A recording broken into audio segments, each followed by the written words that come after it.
Boa noite, pessoal. Sejam todos muito bem-vindos a esse nosso encontro, né? Em que a gente vai falar da alma e sua emancipação. É uma alegria muito grande a gente estar reunido, né? E, mais uma vez, o Adilson e a Tati, né, que são do Instituto Espírita Paulo de Tarso, né, lá em Aracaju, e que vem trazer para a gente mais esclarecimentos, né? O Adilson estava comentando ainda há pouco que a pandemia auxiliou bastante em conhecimento de novas oportunidades de auxílio, né? Então, assim, a gente veio aqui nesse encontro dar uma atualizada nas informações a respeito de emancipação da alma. Adilson Mota é magnetizador espírita há 22 anos, estudioso dos fenômenos de emancipação da alma, editor do jornal Vórtice, escritor. Ele também lançou recentemente o livro Ânima, os fenômenos da emancipação da alma. Mas como ele prefere ser reconhecido, é simplesmente que ele é um espírita, né? Dessa forma que ele gosta de ser conhecido, né? Nós somos, né, do Núcleo de Estudos Espíritas Maria de Nazaré, aqui em Curitiba, e que estamos trilhando esse caminho aí, não só da atualização e sempre reciclando o entendimento sobre emancipação da alma, que é um assunto que tão carente, né, no movimento espírita, de pessoas que possam explicar com mais profundidade, porque executam essas funções, né, como o nosso amigo Adilson Mota e as pessoas do grupo ao qual ele pertence, como também as questões do magnetismo, né? Então, assim, como outro dia o Paulo Figueiredo falou, né, num dos seus estudos que ele transmitiu pela TV Mundo Maior, Kardec disse que espiritismo e magnetismo são ciências irmãs, são ciências gêmeas, né? Então, algo mais ou menos assim, que uma completa a outra, né? Então, a gente aqui, antes de passar a palavra para o Adilson, já com as apresentações, nós vamos iniciar com a nossa prece, né? Então, elevando o pensamento a Deus e a Jesus, aos amigos espirituais, os nossos mentores, e nesse encontro dessa noite, possamos, com as informações que serão compartilhadas, realizar o entendimento e, dentro de processos de colaboração, quando recebemos as informações, realizamos o entendimento, que a gente possa atuar de maneira benévola em nosso benefício e em benefício do próximo. Que essa colaboração possa se estender da mesma forma que Jesus fez quando passou seus conhecimentos aos discípulos e esses transmitiram a toda a comunidade. Que o Senhor abençoe nossas intenções e que a gente possa, com muito respeito, dar seguimento a mais um processo de entendimento das ciências da alma. Que assim seja. Adilson, agora é com você.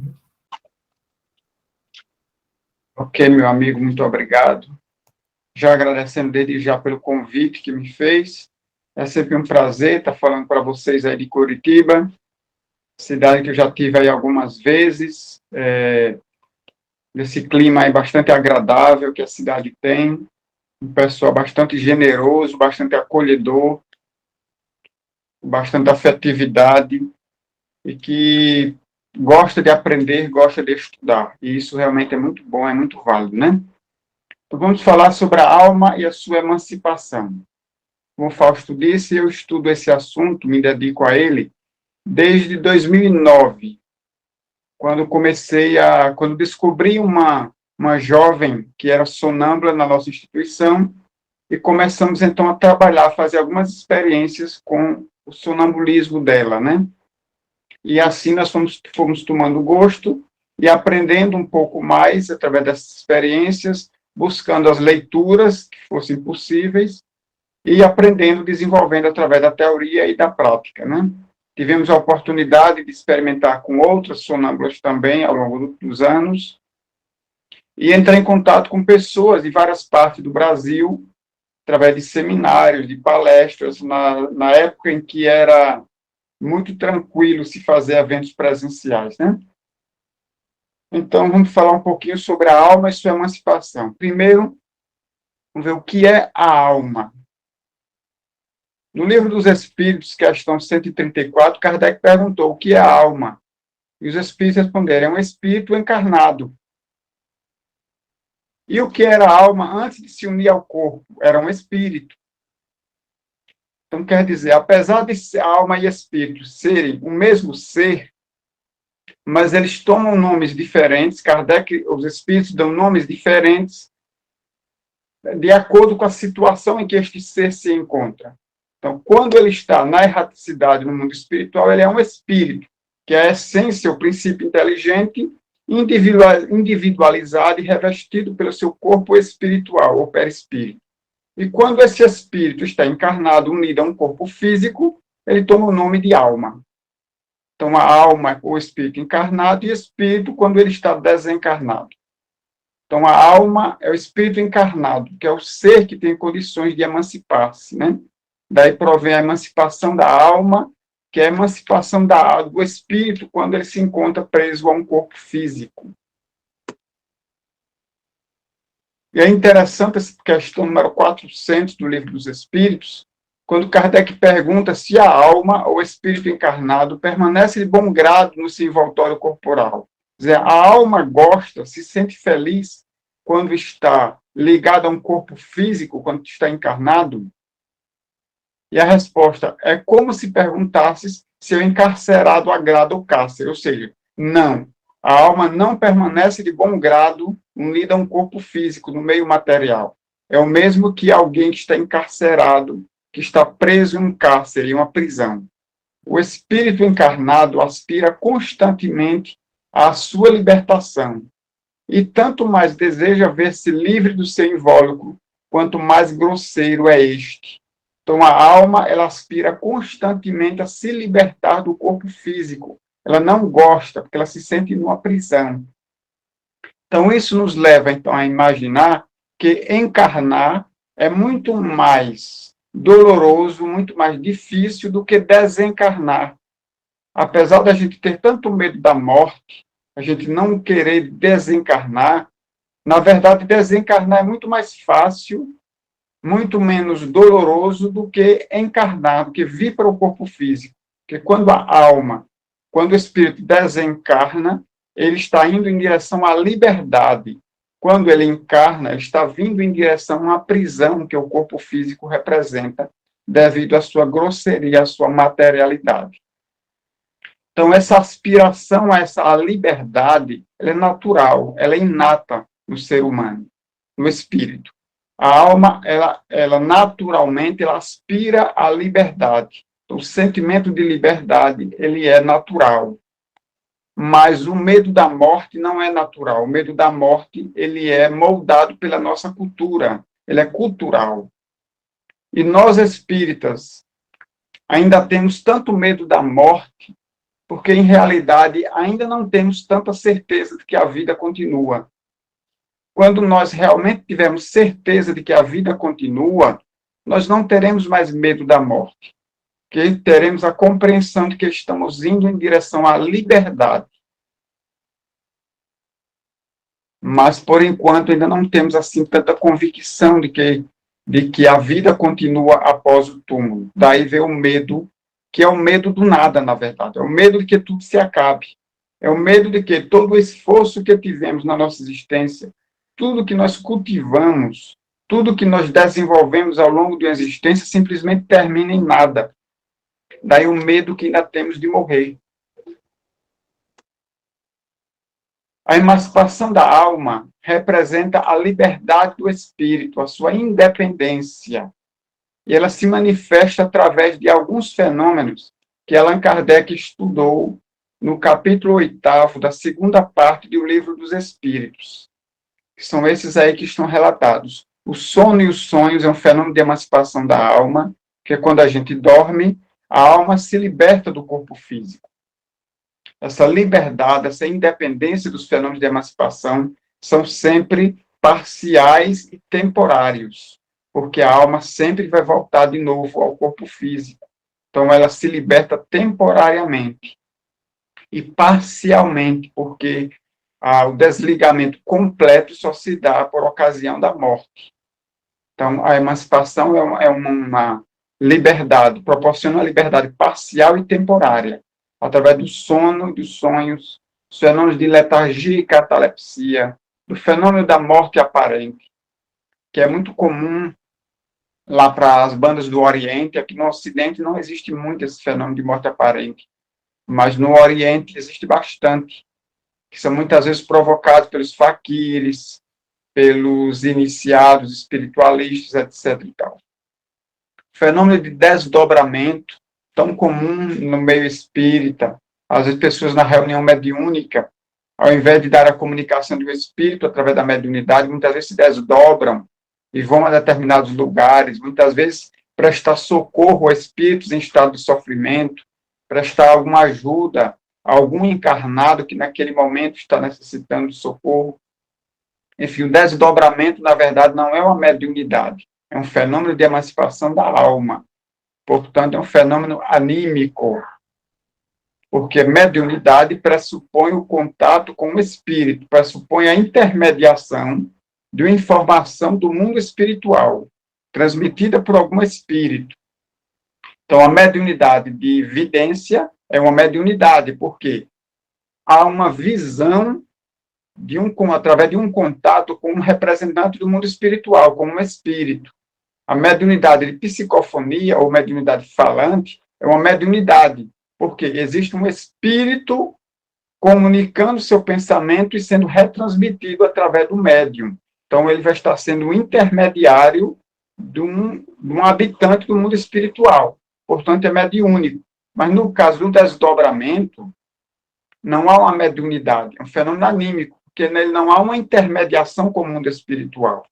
Mesmo que o indivíduo, em estado de desdobramento, ele veja um espírito, ele entre em contato com um espírito, ainda aí não existe a mediunidade, mas o fenômeno anímico, porque é ele próprio que está naquele estado de desdobramento. É ele que, em estado de emancipação, ou seja, desligado parcialmente do seu corpo físico, consegue entrar em contato com o habitante do mundo espiritual. Não vai caracterizar propriamente uma mediunidade, porque o fenômeno de desdobramento, a facilidade que ele tem de entrar em contato com os espíritos é devido ao estado de emancipação em que ele se encontra. E o estado de emancipação é um estado anímico. Então, não existe mediunidade de desdobramento. O desdobramento é uma faculdade anímica e não mediúnica. O sonambulismo, tanto natural quanto magnético, são fenômenos de emancipação da alma. Fenômeno de dupla vista, que representa a visão da alma, enxergar através da própria alma e não através dos olhos físicos. A telepatia, que é a comunicação do pensamento, o êxtase, são fenômenos todos de emancipação da alma, que vale muito a pena quem já leu, reler com bastante carinho, no capítulo 8º da segunda parte do Livro dos Espíritos, que é o capítulo sobre a emancipação da alma. Aqui a gente vai entender por que estar num corpo físico representa uma prisão e estar fora dele, emancipado, representa a liberdade. Porque as faculdades da alma, elas sofrem uma interferência da matéria física na sua locomoção, nas suas percepções, na sua memória e pensamento, no seu aprendizado, na sua faculdade de comunicação. Então, por exemplo, nós, para nos locomovermos de um lugar a outro, a gente usa as pernas. E é, na realidade, um recurso lento. lento e dificultoso. Para nós, talvez não soe assim, porque a gente está acostumado a caminhar. E aí o ser humano criou o automóvel, criou os meios de locomoção, os veículos de alta velocidade, um avião, foguete, etc., para se locomover mais rapidamente. Mas, mesmo assim, não chega nem perto da faculdade espiritual de locomoção, porque a alma ela se locomove através do pensamento, com a velocidade do pensamento. Então, eu estando aqui em Aracaju, eu penso, quero ir a Curitiba. E no momento imediato onde eu penso isso, já estou em Curitiba. É a velocidade do pensamento. Basta pensar que de imediato, instantaneamente, a alma para lá se transporta sem nenhum obstáculo. Eu quero estar no Japão, imediatamente eu estou no Japão.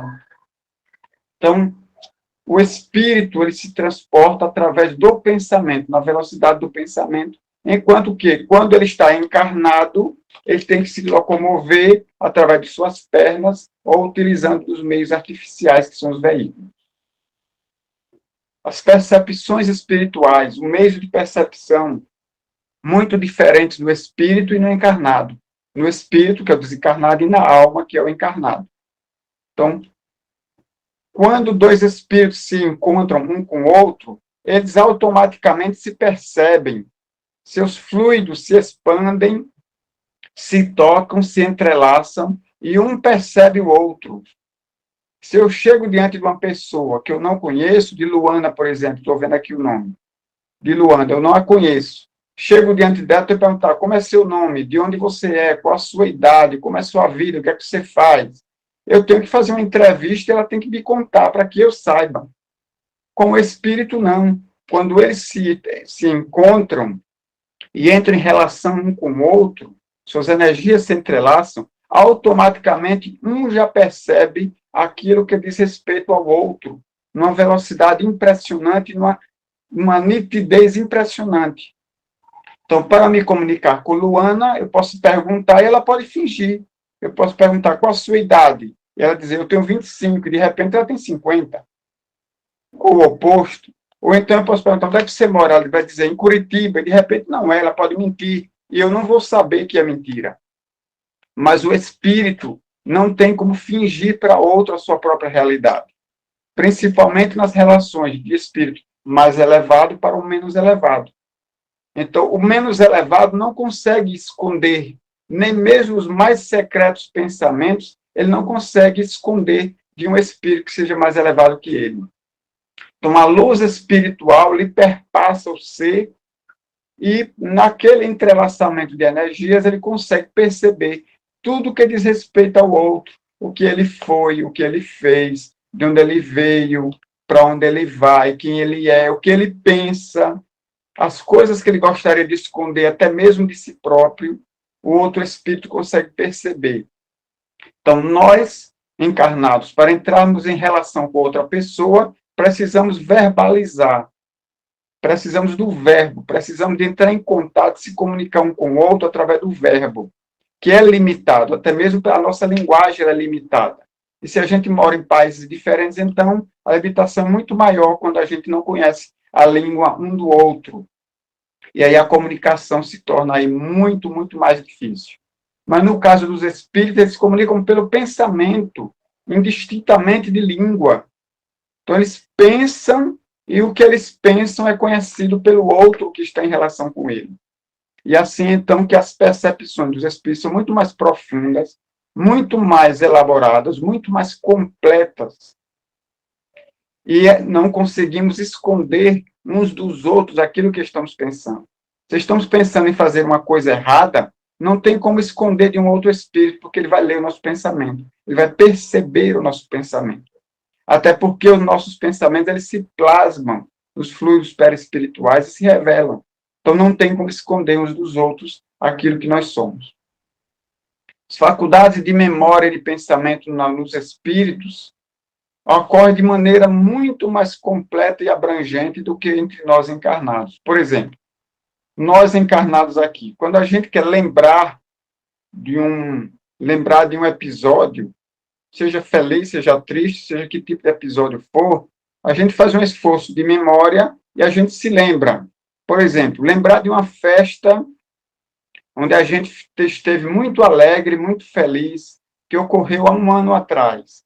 A gente lembra, até a gente lembra dos detalhes, a gente consegue ouvir novamente a música que estava tocando, consegue lembrar de diversos detalhes, mas não consegue lembrar de tudo o que aconteceu lá. A gente lembra apenas dos pontos que mais nos tocaram, que ficaram mais gravados, mais retidos na nossa memória. Aquilo que tocou mais a nossa emoção, seja positivamente ou negativamente, fica mais bem registrado e a gente consegue lembrar. Outras coisas a gente não lembra mais. Se alguém perguntar, você lembra de fulano que estava na festa? Não, não lembro. Fulano estava lá mesmo? Estava. Mas eu não lembro que ele estava lá. Você lembra que você dançou uma música com ele? Não, não lembro. Mas você dançou uma música com fulano. Mas eu não lembro mais. Então, a nossa memória ela é extremamente limitada. E a gente apenas lembra, é apenas um esforço de memória e vê aquelas imagens mentais novamente do que aconteceu. Mas a memória no espírito, fora do corpo físico, é extremamente desenvolvida, muito mais desenvolvida. Porque quando ele lembra, ele não é apenas um jogo de memória, de lembrança. É toda uma revivescência do que aconteceu. Ele tem novamente a experiência vivida. Então, aquilo que era no passado passa a ser presente para ele novamente. Então, ele revive todo o ambiente, a música, as pessoas, os perfumes, os sons. Então, ele revive novamente. Então, se ele pensa naquela festa que ele foi há um ano atrás, ele revive a festa toda, se materializa novamente para ele. Então, ele traz toda aquela lembrança que estava em sua memória, vem para o exterior, é exteriorizada essa memória, como se ele fosse um co-criador daquela realidade. Uma realidade que já foi vivida, mas que ele volta a viver outra vez, que acontece com todos os detalhes, em todos os sentidos, novamente, que a realidade ali está presente. Por isso que nos relatos dos espíritos, a gente lê tantas sugestões dos espíritos mais elevados, dizendo para aqueles que são mais inferiores, cuidado com o que você pensa, porque aquilo que ele pensa, ele revive. Então, se ele pensar numa coisa ruim, num acontecimento ruim, ele vai reviver toda aquela situação novamente. Ele vai passar por tudo de novo, em todos os aspectos. Todo o ambiente vai ser ali transformado, moldado novamente pela mente dele, pela lembrança que ele está tendo, exatamente como aconteceu há tempos atrás. Por isso que, para os espíritos, não existe tempo. Tudo é presente. Porque basta ele pensar que ele torna presente aquilo que ele está pensando. Enquanto que, para nós, a memória é extremamente limitada, para os espíritos, ela é extremamente abrangente e criadora. As formas de aprendizado dos espíritos são muito mais desenvolvidas do que a nossa. Nós, para aprendermos uma coisa nova, a gente precisa ler, raciocinar, experimentar, pesquisar, praticar, usar o raciocínio para que a gente possa aprender. Os espíritos não, eles apreendem o conhecimento. Eles não aprendem, eles apreendem o conhecimento. A alma não necessita do raciocínio, quem necessita somos nós encarnados. A alma, ela apreende o conhecimento. Através do mecanismo intuitivo, ele apreende o conhecimento. E os modos de comunicação dos espíritos é através do pensamento. Eles se comunicam pelo pensamento, que é um modo de comunicação muito mais perfeito, muito mais desenvolvido do que o nosso, que é a verbalização. A gente precisa verbalizar o que a gente quer comunicar através de uma determinada língua e que geralmente é muito falha e limitada, porque a nossa língua não consegue expressar todo o nosso conteúdo de pensamento da nossa mente. Não temos palavras para explicar tudo que nós conseguimos pensar. Além de que, quando nós verbalizamos algo, nem sempre conseguimos comunicar aquilo que queremos dizer. E o outro que está nos ouvindo nem sempre consegue entender realmente do jeito que a gente está querendo explicar. Então, há sempre muitas falhas da comunicação, tanto de quem está falando quanto de quem está ouvindo. há muitas falhas, muitas limitações, enquanto que os espíritos se comunicam pelo pensamento. Basta pensar, o outro já apreende aquele pensamento e já sabe o que o outro está querendo dizer. Sem falhas na comunicação, sem dupla interpretação ou sem falhas de interpretação. Então, a gente vê que realmente estar encarnado é uma verdadeira prisão, que o corpo físico limita as faculdades espirituais em todos esses aspectos aí que nós relacionamos. Então, logicamente e naturalmente, que a alma aspira à liberdade. Lógico, você é muito mais livre fora do corpo do que no corpo. E por que a gente ainda tem tanto medo da morte, se fora do corpo é muito melhor do que estando no corpo? Porque nós ainda não temos tanta certeza de que a vida continua. Temos medo de que, ao morrer o corpo, a gente morra junto. E aí se acabe tudo que nós construímos. E aí a gente continua alimentando culturalmente o medo da morte. Porque o medo da morte ele não é natural.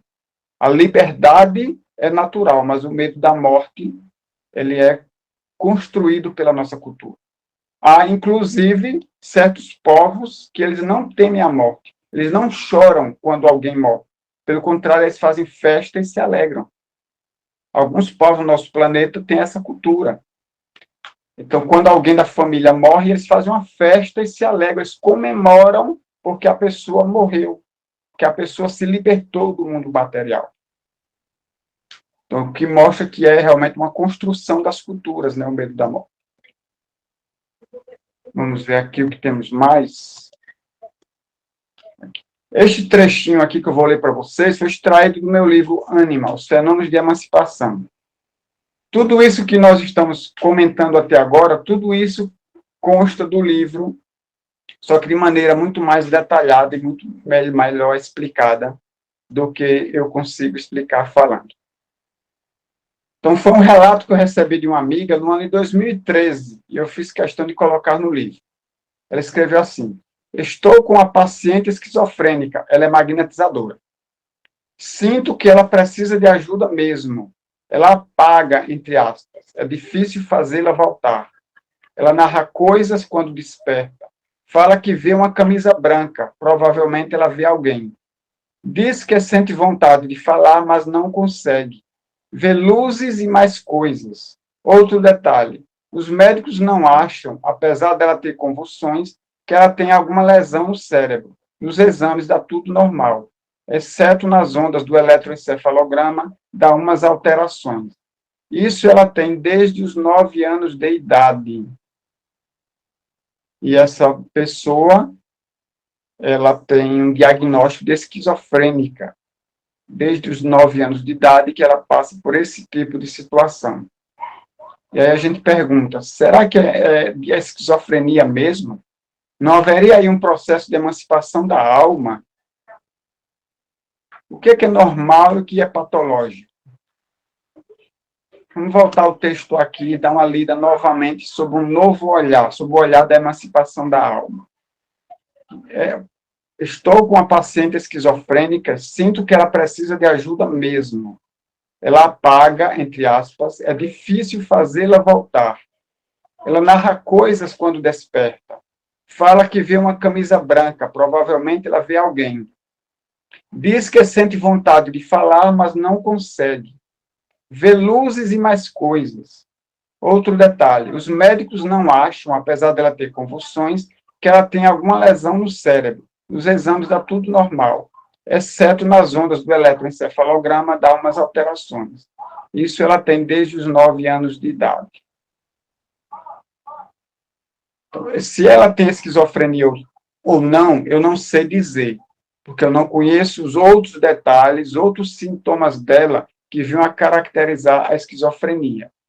Porém, os detalhes que ela descreve nesse texto parecem muito com sintomas de emancipação da alma.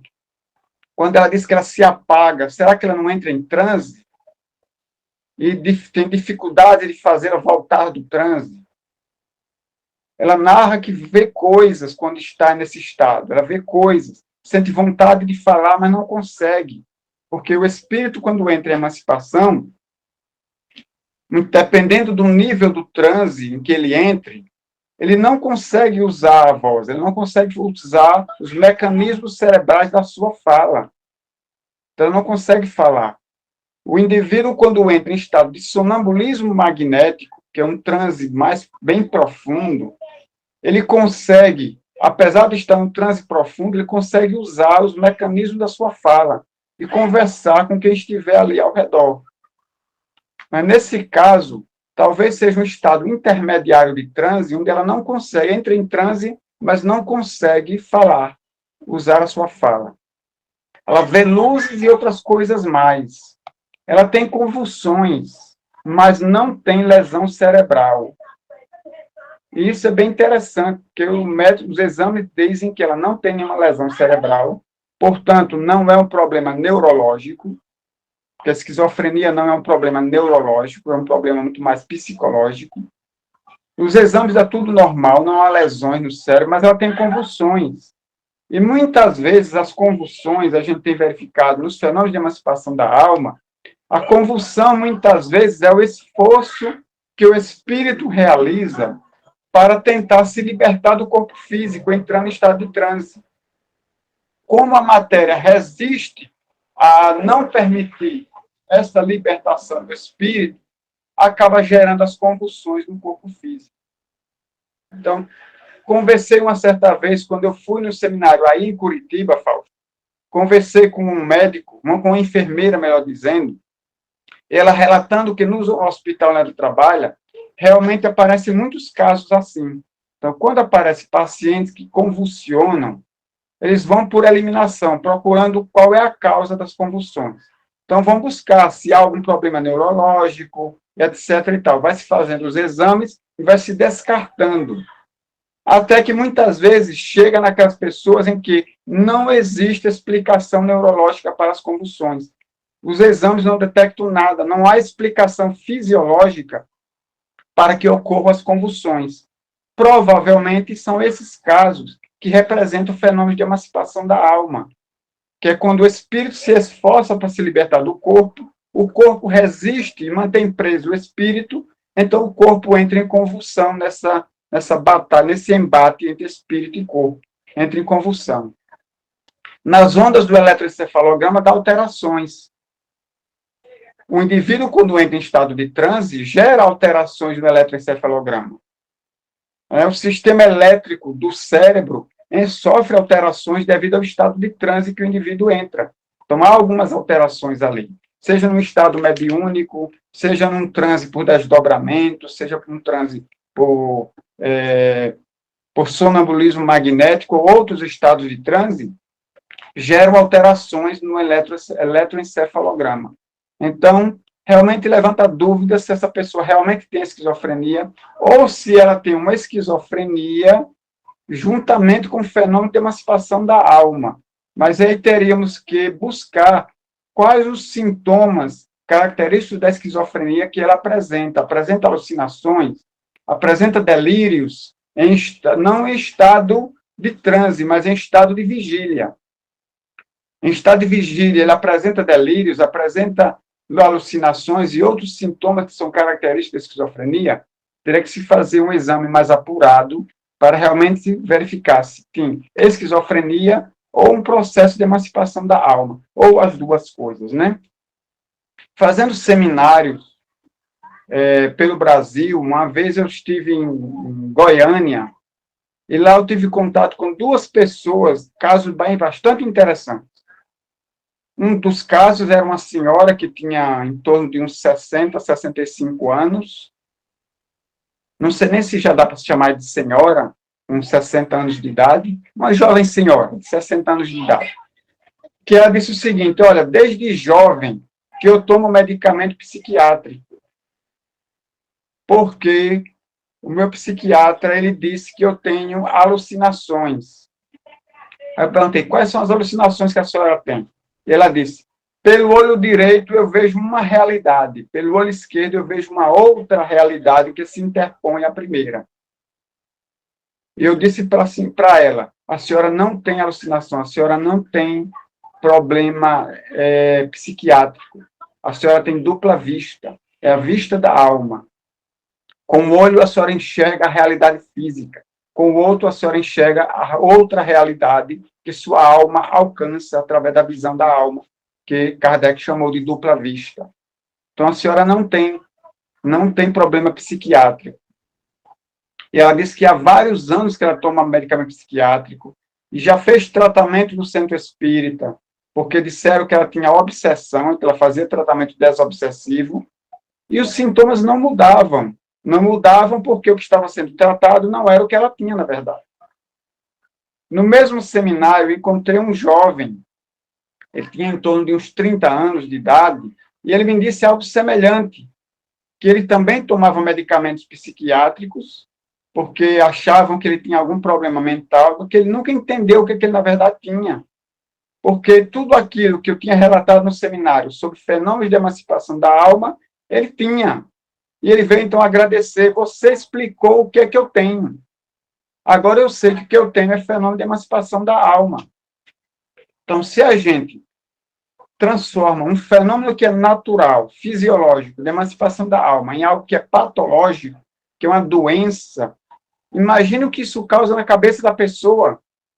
A pessoa está há 20, 30 anos, sei lá quantos anos, imaginando que tem uma doença psiquiátrica, uma doença mental, toma medicamentos que muitas vezes não são medicamentos fáceis, não são medicamentos simples, geralmente causam reações que não são as mais interessantes, quando na realidade ela não tem doença nenhuma, só precisava de educar uma faculdade que ela tem, estudar a respeito e desenvolver essa faculdade. Kardec foi o primeiro a catalogar os fenômenos de emancipação da alma como sendo fenômenos naturais, não patológicos. Mesmo os magnetizadores clássicos, antes de Kardec, que Kardec também foi um magnetizador clássico. Ele também foi magnetizador durante 35 anos. Ele também era um magnetizador clássico. Os magnetizadores clássicos, antes de Kardec, todos eles entendiam os fenômenos de emancipação como sendo doença. O Petetan, que foi um grande magnetizador, ele era médico, ele escreveu um livro chamado Eletricidade Humana, onde ele estuda os fenômenos de catalepsia, onde ele diz que a catalepsia é uma doença. A letargia, até hoje, letargia, catalepsia, sonambulismo é tido como doença. Dormir não é tido como uma doença, o sono e os sonhos não é tido como doença, porque todo mundo tem. Mas aquilo que só uma minoria tem é taxado como patológico. Então, a última pergunta ali. Quem é que define o que é normal e o que é patológico? O que é uma coisa natural e o que é uma doença? É a cultura. Somos nós que definimos. Não é a natureza que define o que é doença e o que é normal. Somos nós, é a nossa cultura que define o que é patológico. Geralmente, patológico é aquilo que faz parte de uma minoria. Então, nem todo mundo entra em estado de catalepsia ou em estado de letargia. Somente uma minoria da população. Se é apenas uma minoria, então isso é uma doença. Tem que ser tratado.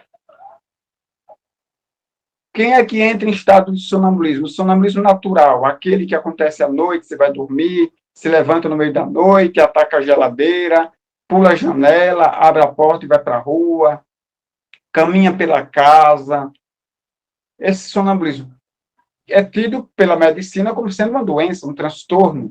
É o transtorno do sono.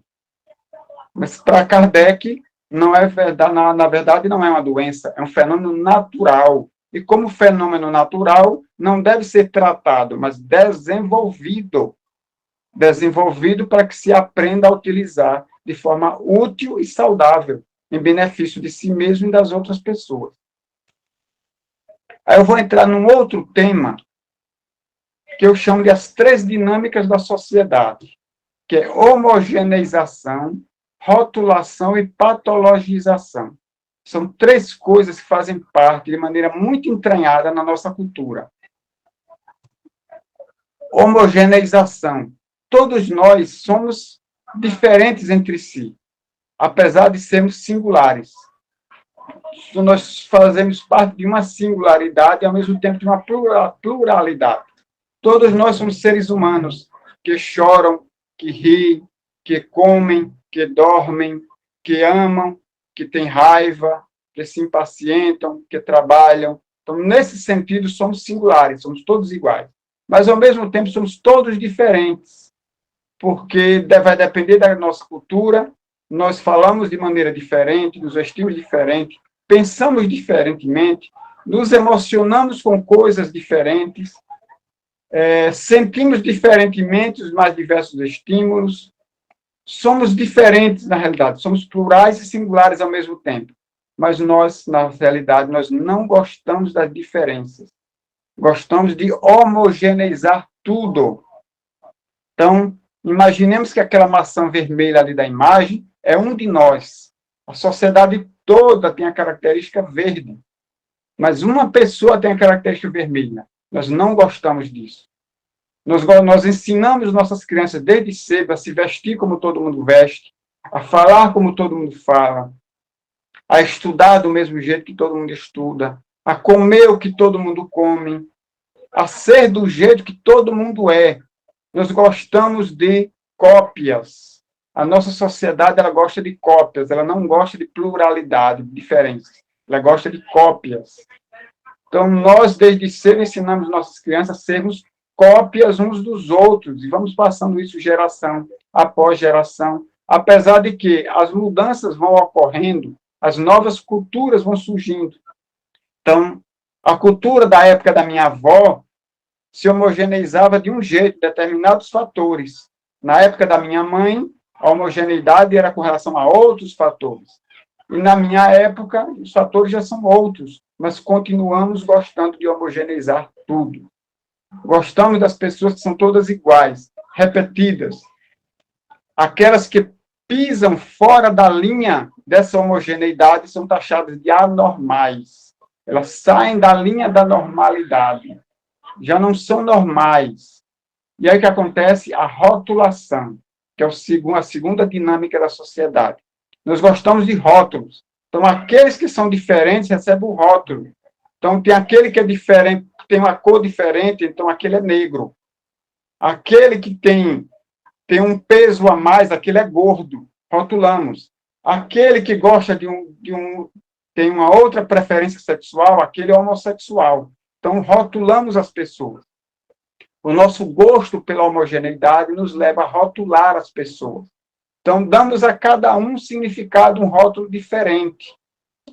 Apesar de que a igualdade faz a grande diferença, né? Nós somos iguais como seres humanos, mas somos diferentes em tudo. Não há dois seres humanos exatamente iguais. Então, saímos rotulando todos, aquele que é negro, aquele que é branco, aquele que é gay, aquele que é gordo, aquele que é careca, aquele que é baixinho, aquele que é bonito, aquele que é feio. Então, nós estabelecemos uma linha de normalidade, que somos nós, a nossa cultura que estabelece a linha de normalidade, e aquele que pisa fora dessa linha é taxado de anormal. É marginalizado. Ele é lançado à margem da sociedade, ele é marginalizado. Então, geralmente, sofrem perseguição aqueles que tentam impor à sociedade seu próprio jeito de ser. Aquele que se assume como geralmente é colocado à margem da sociedade, porque ele pisou fora da linha da normalidade. Então, ele vai receber um rótulo.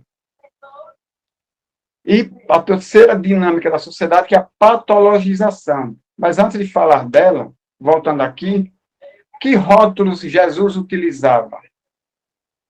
Jesus atendia o romano, o soldado romano, que era inimigo dos judeus. Jesus era judeu. Jesus abraçava os romanos do mesmo jeito que ele acolhia os judeus. Do mesmo jeito que ele acolheu Zaqueu, que era fariseu, ele também acolheu o centurião, que era chefe de uma legião de romanos. Do mesmo jeito que acolheu o pescador Simão Pedro, acolheu o cobrador de impostos, que era Mateus, que era uma figura odiada pela sociedade dos judeus, né, porque os cobradores de impostos, geralmente eles eram judeus, eles cobravam impostos dos seus irmãos judeus para dar aos romanos, que eram os invasores. Então, eles eram odiados pela comunidade judaica, dos judeus. Além de que, muitas vezes, eles enriqueciam, porque parte desses tributos que eles coletavam, eles colocavam no próprio bolso. Então, eles roubavam dos irmãos de raça. Então, eram odiados duplamente por causa disso. Mas Jesus acolheu o cobrador de impostos. como acolheu os fariseus, acolheu romanos, acolheu o pescador, acolheu os galileus, os judeus, enfim. Jesus não colocava rótulo. O único rótulo que ele usava era irmão. Para ele era um ser humano, seu irmão, sua irmã. Assim como ela acolheu também Maria Madalena, que além de ser mulher, era também prostituta. Então, duplamente, havia motivos pela sociedade da época de ser rejeitada. Mas Jesus não se importava com esse rótulo que a sociedade colocava. O rótulo, para ele, o único que tinha validade era o rótulo de irmã. Então, era uma irmã. Não tinha problema de se juntar ao grupo. Então, Jesus só rotulava dessa forma, era irmão e irmã. Mas nós acabamos colocando rótulos nas pessoas por elas serem diferentes, fugirem da regra geral, vamos dizer assim, e nós julgamos e condenamos essas pessoas. Temos elas como sendo pessoas de má vida ou pessoas de menor valor. Então, se o indivíduo ele é homossexual, então ele está saindo da linha da normalidade. Então, ele deve ser julgado e condenado a uma marginalização. Ele não pode permanecer na mesma sociedade em que os demais vivem. Ele tem que ser marginalizado. Ele tem que ir para a margem da sociedade. Porque ele é inferior. Inferior por quê? Porque ele é diferente. Porque ele foge da normalidade. Porque ele é aquela maçã vermelha ali da imagem. E aí nós patologizamos. Aquilo que sai da normalidade, nós dizemos que é doença. Algumas décadas atrás, o homossexualismo ele era uma doença, inclusive passível de tratamento. Existia a chamada cura gay, que hoje, na realidade, é proibida. Né? O Conselho Regional de Psicologia ele proíbe o tratamento de homossexuais, porque a homossexualidade não é mais entendida como doença, é entendida como uma opção de vida, como uma opção e não como uma doença. Mas nós gostamos de patologizar tudo aquilo que se faz, que se mostra como diferente da normalidade, de algo que é mais geral. E aí nós taxamos de doente. Então, uma pessoa que tem um jeito diferente de ser, uma pessoa, por exemplo, que tem poucos amigos, é doente, que tem que ser tratado, tem que tomar medicação, tem que ser tratado porque tem algum transtorno mental. Porque o normal que a sociedade estabeleceu é que as pessoas façam muitas amizades. Mas se a pessoa não faz, ele não é tido como normal. Ele vai para a margem da sociedade como doente. E isso já vem desde tempos muito antigos. Essa linha divisória entre o que é normal e anormal já vem de tempos muito antigos. Por quê? Aqueles seres que nasciam e que não tinham condições de contribuir com o Estado, seja contribuir com trabalho ou contribuir nas guerras, como um guerreiro, como um soldado nas guerras, era simplesmente excluído da sociedade. Uma sociedade que ficou muito famosa por isso foi Esparta. As crianças que nasciam meninos, esses meninos eram entregues ao Estado desde cedo. Eu sou leigo em história, tá? Se eu errar algum dado histórico aí, me perdoem, por favor. Mas os meninos que nasciam saudáveis, eles eram entregues ao Estado e desde criança eles eram treinados para serem soldados, que era uma sociedade bélica, Esparta. As meninas ficavam com a família, mas os meninos eram entregues ao Estado para serem treinados como soldados. Se o menino nascesse com alguma deficiência, ele era morto. Ele era simplesmente excluído da sociedade, porque ele não tinha condições de contribuir com a sociedade. Ele, na verdade, se tornava um peso para a sociedade. Então, ele era simplesmente excluído. Mas hoje nós estamos vivendo numa sociedade que, graças a Deus, começa a se emancipar nesse aspecto. Então, o homossexualismo já não é mais homossexualismo, é homossexualidade. Já não tem mais a conotação de doença, de patologia. Já começa a ser aceita por boa parte da sociedade. Eles já não são excluídos, são acolhidos, em realidade. As pessoas deficientes mentais já não são tratadas como doentes, mas como deficientes, como especiais. Então, as pessoas surdas, as pessoas mudas, já conseguem vagas de emprego, já conseguem trabalhar. Mostram que são tão capazes quanto outros. crianças com síndrome de Down, por exemplo, crianças autistas e outros transtornos mentais, já começam a mostrar que eles têm capacidade, sim, de contribuir, de levar uma vida quase que normal, vamos dizer assim, dentro de certas limitações, obviamente, mas quem que não tem limitação? Mesmo os mais saudáveis, aparentemente, eles têm alguma limitação. Todos nós temos. Eu mesmo tenho, eu só consigo ler se eu usar óculos. Se eu não usar óculos, eu não consigo ler. É uma deficiência, uma limitação que eu tenho.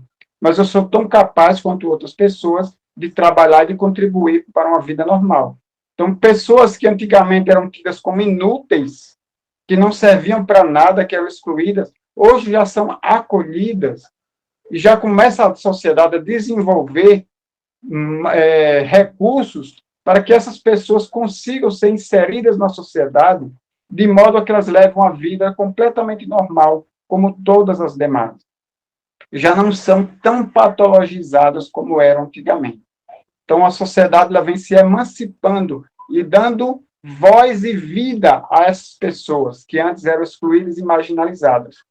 Então, a emancipação da alma, nesse aspecto, também pode ser entendida como sendo a singularização do ser. Nós somos singulares, não existe duas pessoas iguais. Então, nós precisamos assumir aquilo que somos e como nós somos. E a sociedade precisa se preparar para assumir as diferenças, para acolher as diferenças, para conviver com o diferente. Então, as ruas precisam de acesso para cadeirantes, para pessoas que não caminham, que não têm condições de caminhar. As escolas precisam preparar-se para receber aqueles que são surdos, aqueles que são mudos, aqueles que são cegos, aqueles que têm alguma deficiência mental.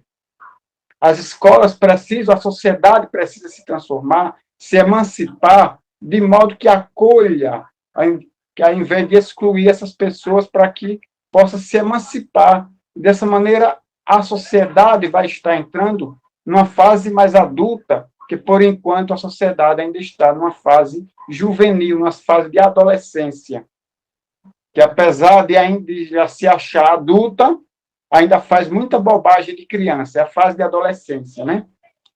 Apesar de já se achar com tão grande maturidade, pela inteligência que o ser humano desenvolveu, ainda faz muita bobagem de coisa de criança, né? Nossa sociedade ela é assim. Então, nós precisamos nos emancipar, chegar a uma fase de maturidade, onde a sociedade vai ser a sociedade de todos, não importa a diferença, não importa se é negro, não importa se é branco, se é gordo, se é careca, se é baixo, se tem alguma deficiência mental ou não. Que, na realidade, as deficiências mentais, na maioria das vezes, não são deficiências, são apenas diferenças. E é assim que precisam ser vistas por todos nós e pela sociedade. Uma sociedade que igualiza todo mundo, que dá igual valor e iguais oportunidades a todos. Uma sociedade justa e fraterna, como será o mundo de regeneração, quando nós conseguirmos superar tudo isso aí que nós falamos, que ainda faz parte de uma sociedade muito jovem, de um planeta muito jovem e imaturo ainda, né? Que não consegue lidar com essas diferenças e acolher a todos da mesma forma. Não sei se vocês já assistiram, outro dia eu estava assistindo o filme Forrest Gump. Não sei se vocês já assistiram, um filme muito interessante. Eu reassisti, na realidade, no mês passado. Ele era chamado de estúpido por todo mundo, porque ele tinha uma deficiência mental. Era chamado de estúpido à torta e à direita, desde pequeno até sua fase adulta. No entanto, ele se tornou campeão mundial de corrida, de atletismo, campeão mundial de futebol americano, campeão mundial de tênis de mesa, além de outras coisas que ele se tornou, que ele conseguiu se desenvolver, apesar de ser chamado de deficiente mental. Então, no meu entender, ele não tinha uma deficiência mental, ele tinha uma diferença mental, ele era diferente mentalmente, mas é justamente essa diferença mental fazia com que ele desenvolvesse habilidades que os outros não conseguiam desenvolver da mesma forma. Quantas vezes adultos autistas conseguem realizar determinadas coisas e se dão muito bem em determinadas profissões justamente devido à sua maneira diferente de enxergar as coisas, de entender as coisas. Justamente essa diferença lhe dá um recurso, uma capacidade a mais que os outros não têm. Então, nesse caso, quem é realmente aí o deficiente? São eles ou somos nós? Então, no meu entender, não é uma deficiência, é uma diferença. Então, gente, só me resta aqui agradecer a vocês pela paciência. Está aí o meu contato, meu e-mail, adilsonmota1@gmail.com. Entre lá no meu canal do YouTube, Adilson Mota, vocês vão encontrar muitos vídeos falando sobre fenômenos de emancipação da alma, sobre sonambulismo. Tem entrevistas com pessoas que realizam esse tipo de fenômeno. Várias entrevistas que eu e Tatiana realizamos sobre isso. Tem vídeos de seminários inteiros, de palestras, mais curtas ou mais longas. E o livro que eu citei, Ânima, o Fenômeno de Emancipação, é justamente um livro que fala sobre a alma e sobre a sua emancipação, a emancipação da alma. E pode ser adquirido através do site clubedeautores.com.br. Entra lá que você pode adquirir o livro, que é a loja virtual da editora Clube de Autores. Bom, então ficamos por aqui. Fausto, agora é com vocês. Se tiver perguntas aí, estamos à disposição. Muito obrigado, né, Adilson. Eu achei sensacional, você trouxe uma abordagem diferente, né? Fiquei muito feliz, porque essa questão de é bem interessante dessa questão da diversidade e desses 3 pontos que você coloca que a sociedade está colocando, e aí a gente traz também isso para dentro do espiritismo, né, Adilson? Porque muita gente acha que o animismo é um problema dentro de uma casa espírita. Essa coisa da gente não entender o que acontece, porque eu não sei nada de emancipação da alma, eu não entendo o que está acontecendo com você, então, assim, isso que você está fazendo é invenção da sua cabeça. Então, porque se todo...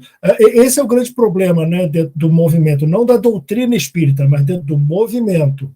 E mais dentro do movimento, que eu digo não de uma forma generalizada, mas dentro de uma forma, especialmente, dos grupos que não estudam, que não buscam a ciência. Eu vi aqui você trazendo relatos, né, e eu mesmo participei, respondendo a um questionário num dos sites, até depois, se vocês puderem falar do site lá, eu esqueci o nome, tá lá, o .net lá, que seria interessante, porque eu respondi um questionário que dá embasamento a uma pesquisa que vocês realizam.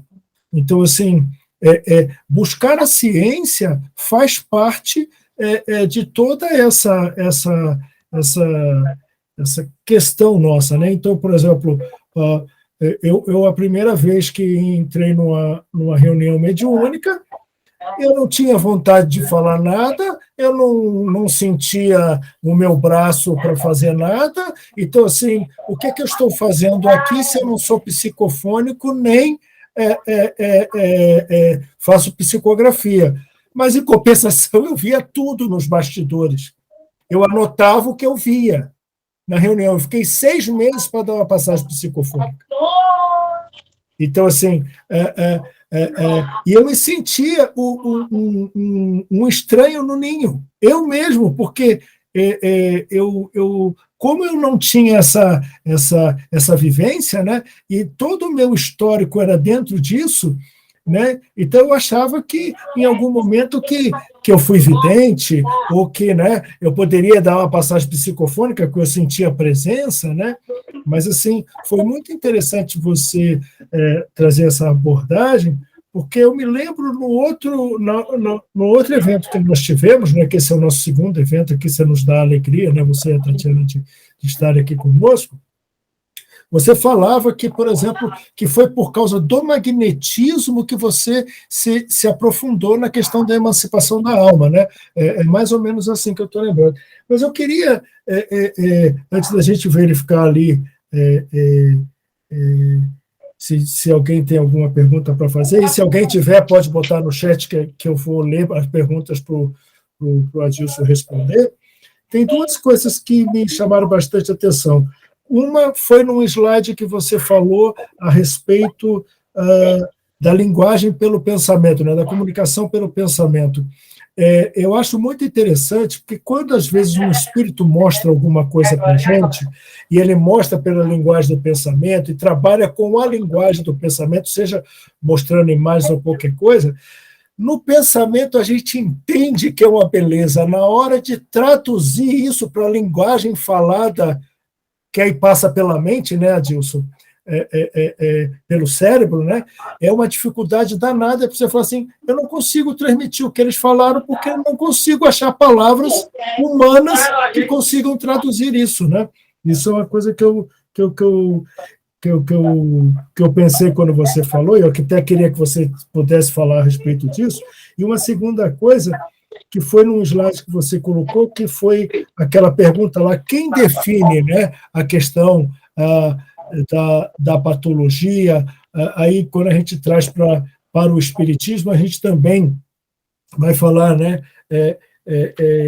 que essa dificuldade de se identificar se é animismo, se é mediunidade, e aí dentro das questões da emancipação da alma, né, que a gente até falou sobre esse limiar, né, da dúvida, né, você já deixou bem claro, nos seus vídeos estão bem claros isso, que mediunidade ela necessita de um espírito estando próximo nesse intercâmbio. E na emancipação da alma, você pode até ver coisas, mas não significa, pode ver espíritos também, mas não significa que seja um fenômeno mediúnico. Você pode falar isso para a gente, por favor? Pois não. Eu queria primeiro falar a respeito de uma coisa que você falou aí, questão da exclusão no centro espírita, pessoas que muitas vezes se apresentam com fenômenos anímicos, e por falta de entendimento, as pessoas muitas vezes são excluídas dos trabalhos.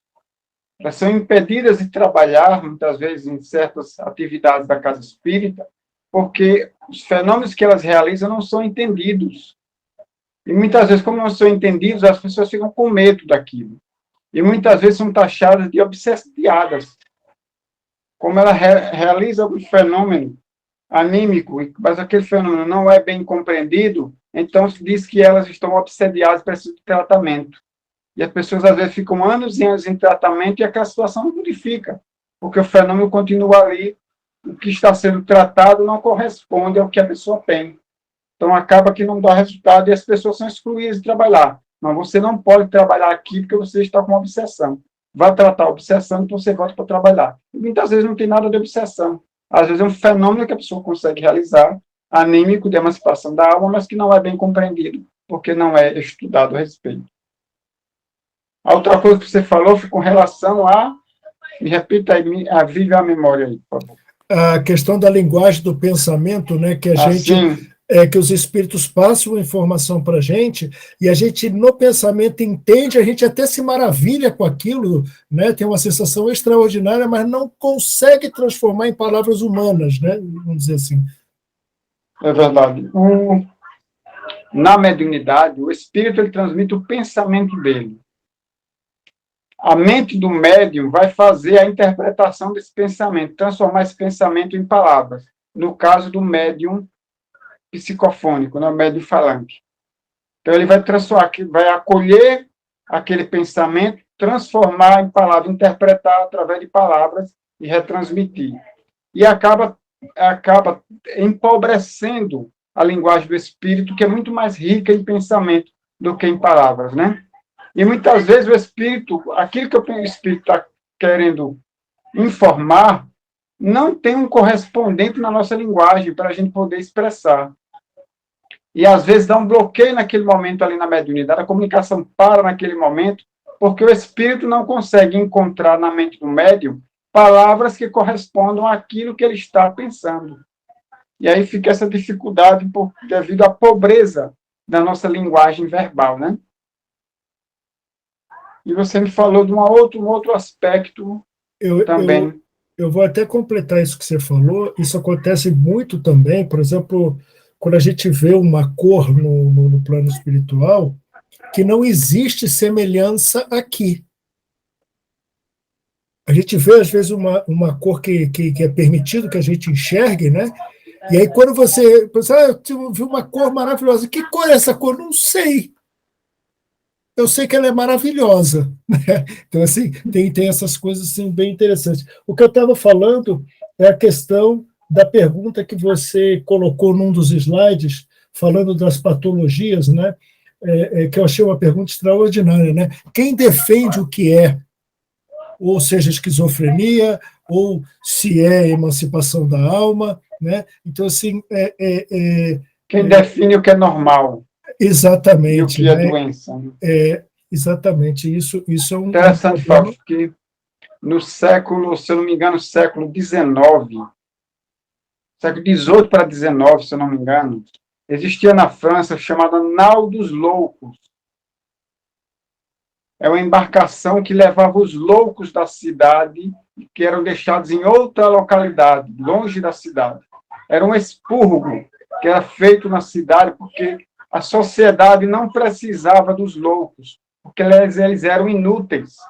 Eles consumiam a energia da sociedade e não tinham condições de contribuir em nada com a sociedade. Então, eles eram expurgados da sociedade. Eles eram colocados na embarcação e levados para um lugar distante da cidade. Só que quem definia o que era louco e quem era saudável? Era a própria sociedade que dizia. Então, junto com os verdadeiros loucos, iam também o inimigo da pessoa, aquele que era pobre, pedia esmola na rua, como ele era um peso para a sociedade, então ele também era rotulado de louco e também era expurgado dessa sociedade. Então, a sociedade, ela definia quem era normal e quem era doente. E quem era doente era simplesmente expurgado da cidade, porque não tinha como contribuir com a sociedade. O Estado ele quer alguém que contribua financeiramente, que contribua com o trabalho. E aqueles, então, que eram doentes, não tinham como contribuir com a sustentação do Estado, eram um peso, então tinham que ser excluídos. Da mesma maneira que Esparta se fazia com as crianças que nasciam doentes, eram mortas, porque eles não tinham como se tornar guerreiros, iam ser um peso para a sociedade. Então, para que aquele peso? Simplesmente se excluía. Hoje, a nossa sociedade começa a enxergar isso de maneira diferente, né? É um começo ainda de enxergar diferente, de modo a acolher esses e aproveitar com os recursos que eles podem oferecer. E que eles sempre têm recursos para oferecer. Eles serem vistos não como doentes, serem vistos como seres humanos, que têm uma diferença daqueles que a gente diz que são normais. Tem uma diferença, mas que podem ser muito bem aproveitados, porque eles têm recursos positivos a oferecer, têm capacidades que podem ser aproveitadas e desenvolvidas, e, logicamente, que isso vai dar uma valorização a essas pessoas como seres humanos, mostrar que eles não são excluídos, não devem ser excluídos, mas que eles são valorizados, porque eles têm valor, sim.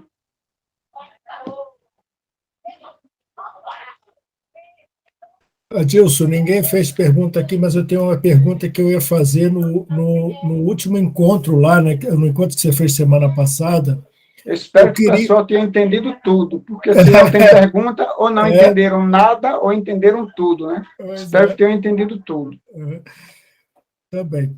Eu queria fazer uma pergunta a você a respeito da psicometria. Sim. Você poderia explicar no que ela se encaixa? Olha, no meu entendimento, a psicometria é um fenômeno de emancipação da alma. É uma variância da dupla vista. Pessoas que têm dupla vista, elas enxergam através da alma. É a alma que enxerga.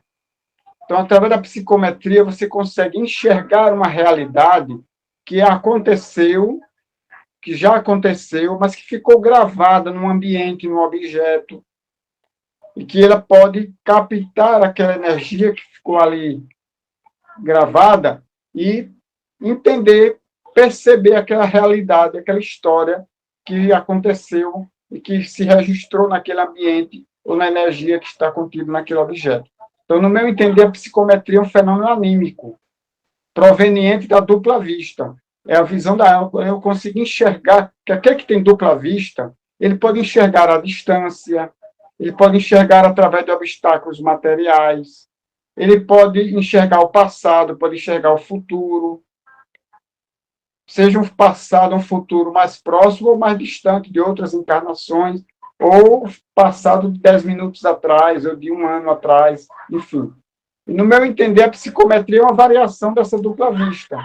As pessoas que têm dupla vista, eles podem, se eles treinarem, desenvolver a psicometria, que é fazer essa leitura de uma história, de uma realidade ocorrida, que ficou gravada, registrada através de um objeto ou de um ambiente.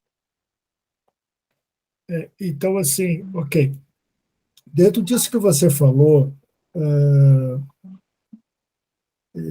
vou falar de coisas assim que aconteceram comigo. Tá? Eu vou falar tendo por base o que aconteceu comigo.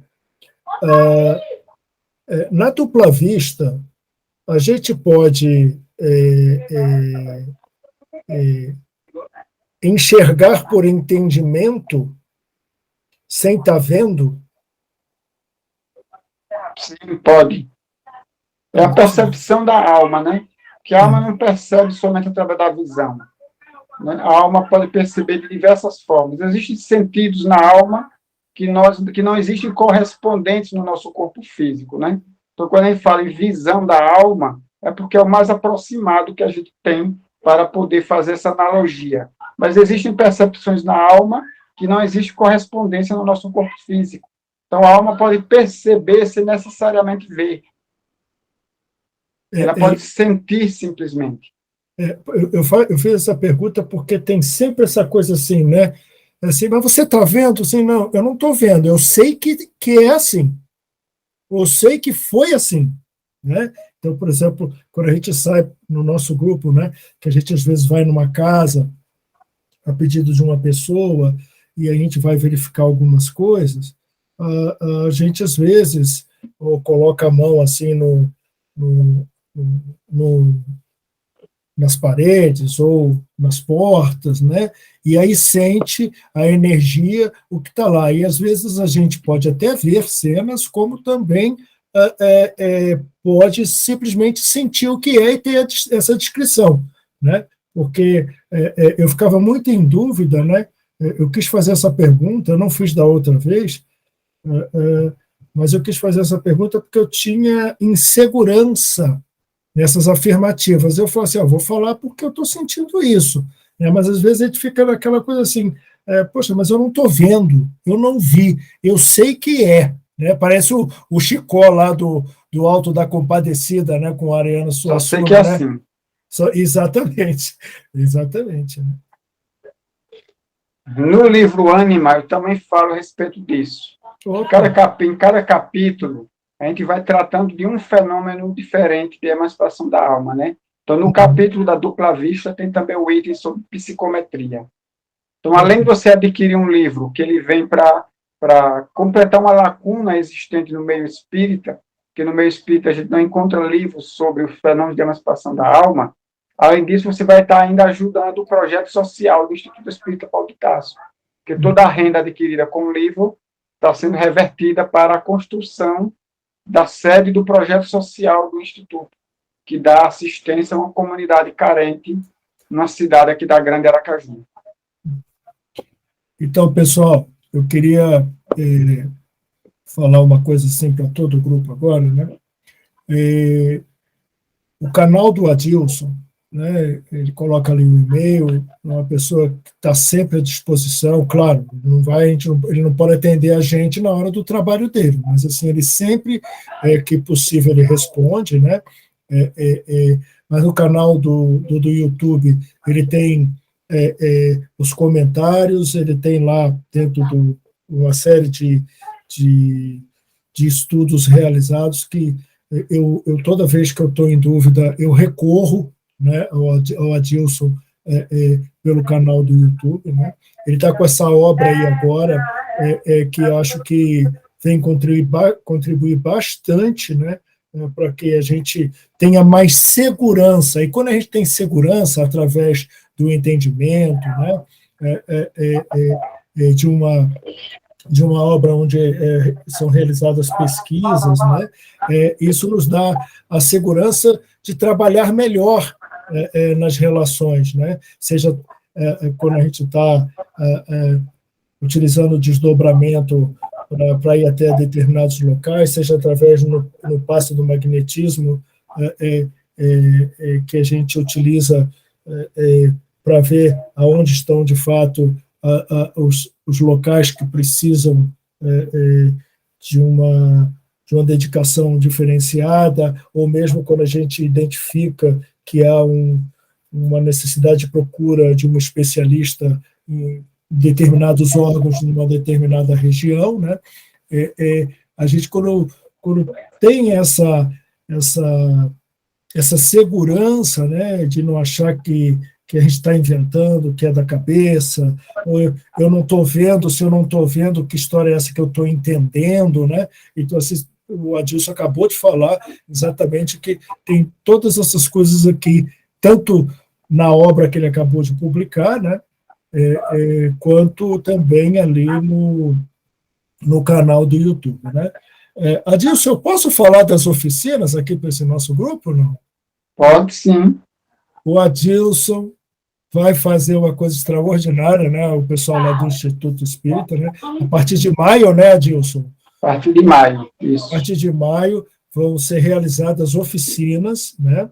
Ele vai depois divulgar, né? Então, assim, o Adilson também está no Instagram, tá? Ele está sempre postando no Instagram quando tem eventos, né? As oficinas é que vão ser limitadas, né? Um certo número de pessoas, né? Provavelmente sim. Tá. Então, assim, a gente tem que ficar ligado que a partir de maio vai ter, e vai ser transmitindo online, né? Ele acabou de confirmar isso. Então, eu acho que vai ser muito importante para todos nós, participar, porque, gente, num lugar de pessoas que são, entre aspas, né, anormais, né, estar aqui ou estar nas oficinas, nós vamos nos sentir, né, pessoas que se encontraram, né, que encontraram o seu espaço para poder se especializar e poder ter um entendimento e uma qualidade de vida melhor. Só complementando a sua fala sobre as oficinas, eu e Tatiana que vamos realizar essas oficinas. Será uma oficina por mês, começando a partir do mês de maio. Então, nós vamos ter uma oficina sobre sensibilidade energética, uma oficina sobre dupla vista, uma sobre sonambulismo, sobre letargia e catalepsia, desdobramento, dupla vista e telepatia. Serão 7 oficinas, uma por mês. As oficinas são teóricas e práticas. Serão virtuais, em aulas virtuais aos sábados à tarde, serão oficinas teóricas e práticas.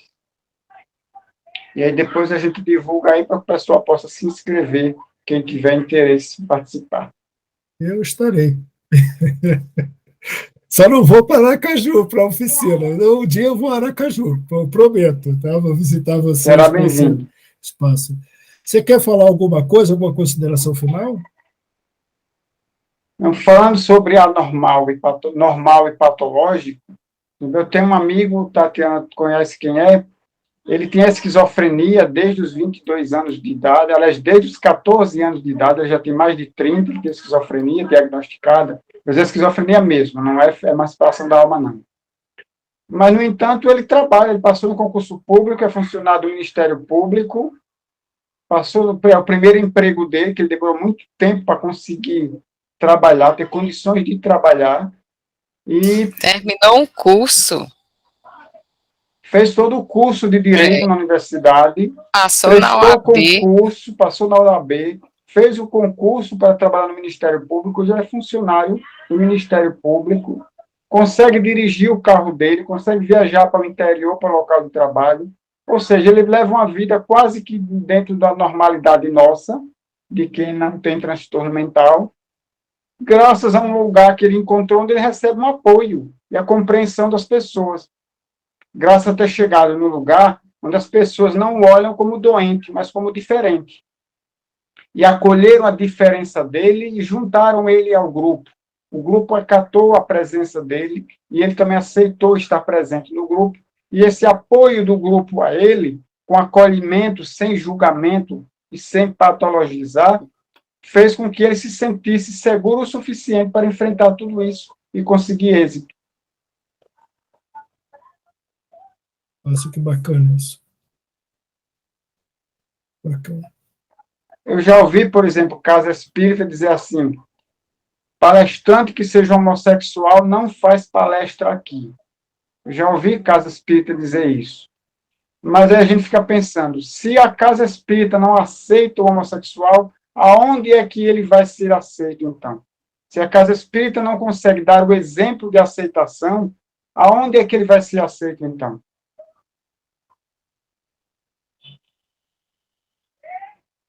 A família também é muito importante nesse processo.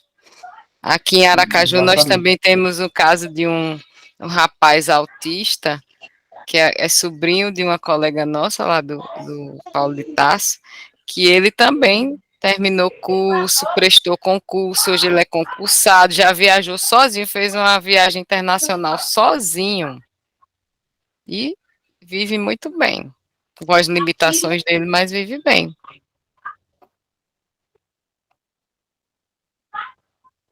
É aquilo que o Adilson falou, né? Assim, cada um com suas habilidades, né? E essa união das habilidades é que pode tornar o mundo melhor. A gente só tem que aceitar, né, que o outro não precisa ser uma maçã verde que nem eu sou, né?